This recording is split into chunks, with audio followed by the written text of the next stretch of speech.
करते रहे। यानी उस समय का जो कालखंड रहा 1400 वर्ष का, वो हमारा संघर्ष का कालखंड रहा। इसके बाद अंग्रेज जब हमारे यहाँ आए तो उन्होंने भी राज करने की कोशिश की, लेकिन वो भी एक दिन भी 200 वर्ष में सुख से नहीं बैठ पाए। उस समय के जो क्रांतिकारी थे वो सतत उनसे लड़ते रहे।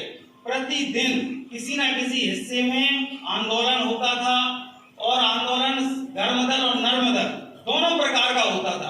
तो ये भी हमारे लिए गौरव की बात है कि हम कहते हैं कि हम लगभग 1600 साल पराधीन रहे, पर ऐसा नहीं है। हमारे महापुरुषों ने हमको एक दिन भी पराधीन होने नहीं दिया, वो बराबर संघर्ष करते रहे।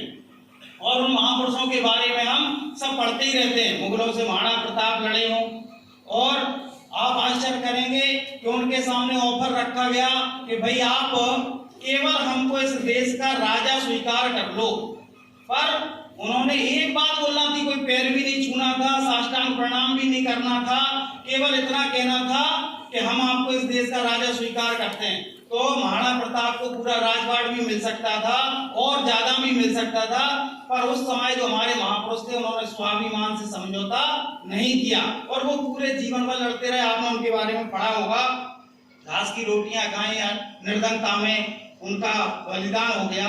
और भामाशाह, उस समय ऐसे ऐसे लोग थे कि भामाशाह तब आगे बढ़े, उन्होंने उनको आर्थिक सहायता दी और उन्होंने सेना खड़ी की और पुनः वो युद्ध लड़े।